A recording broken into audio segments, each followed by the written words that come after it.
What? Ay, Tay! Andiyan ka na pala! Tay! Oh, anak. Anong oras na? Magising ka pa? Kasi po, Tay, may assignment pa ako. Take ko. Assignment? Opo. Tungkol saan ba yan? Sa math. Sige, try natin.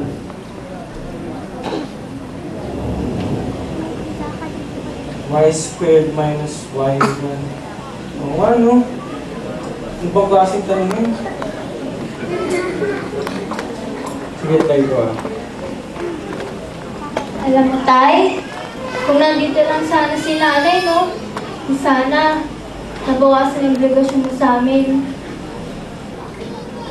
O sige, ganito na lang, anak. Ako na lang tatapos itong assignment mo at matulog ka na. Anong oras na umaga ka pa bukas? Sige, Tay, tulog na po ako. Good night. Tay. Oh, sige, mamaya, alis na rin ako pagka-alis niyo. Tay, aalis na kami. Nga po pala, nasa po yung mga baon namin. Nga po.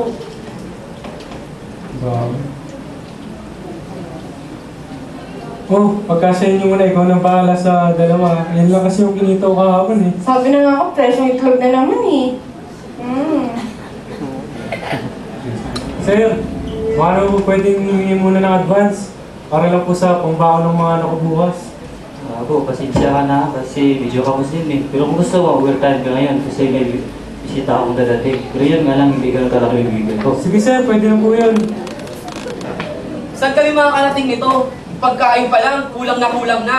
Naman tayo, makaayos na nga. Tay, alis na po kami. Ingat kayo ah. Ayan, wala pa rin si tatay. Nagutom na ako. Gusto, saan ba si tatay pumunta? Kuya, baka mamaya-maya pa. Hindi rin yun.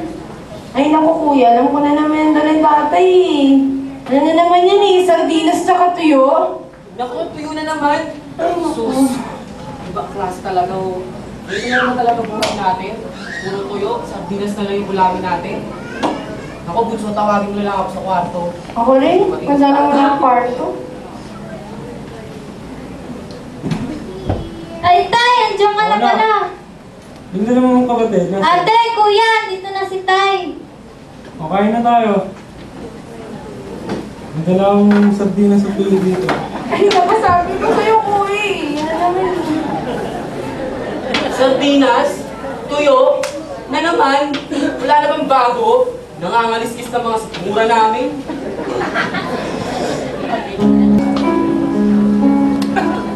O Rambo, kumusta na? Saan ka galing? Nga pala, ano yung dala mo? Ito po, sardinas tsaka tuyo. Pinangutan ko nga lang po sa co-op natin para po pangapunan mamaya. Ah, diba? Sige, ingat ka ah. Sige sir. Sa araw-araw ba nang ginawa ng Diyos? Wala ka namang alam na ulam sa amin kundi ganyan? Sa bagay, ano pa asahan namin sa isang tulad mong walang pinag-aralan? Sumusawa na ako sa buhay natin. Sawang-sawa! Narinig mo ba mga sinasabi mo? Kung may dapat magsabi niyan, ako yun! Ikaw nga lumagay sa kalagayan ko! Ama na, inaako pang tungkulin ng inyong ina. Oo, wala akong may pagmamalaki sa inyo bilang ama nyo. Wala rin akong pinag-aralan. Pero isa lang naman inangad ko ah. Mapabuti kayo. Mapabuti? Ito ba ang gusto mong buhay na ipamukha sa amin? Kung sa bagay, kaya ka nga iniwan ni nanay eh. Dahil hindi mo mabigay ang matinong buhay sa kanya. Walang makay sa tirahan, walang permanenteng trabaho, pati pag-aaral namin apektado. Oo, Ina? Kailan ka pa naging sa amin, ha? Alam mo ba kung bakit ka iniwan, Ina? Kasi wala kang kwentang asawa. Sana noon pa lang sa kanya na kami sumama eh. Kasi wala kang silbi, wala kang kwenta. Wala kang silbi! Ate! Kuya! Tay! Makalis ka nga! Tama na yan! Tay! Tay! Iwanan mo muna ako. Hindi pwede, Tay! Sige na, please mo.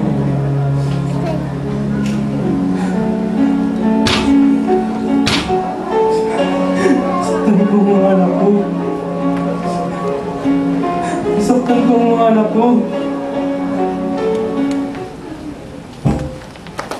Hindi mo na kaya mong masaktan.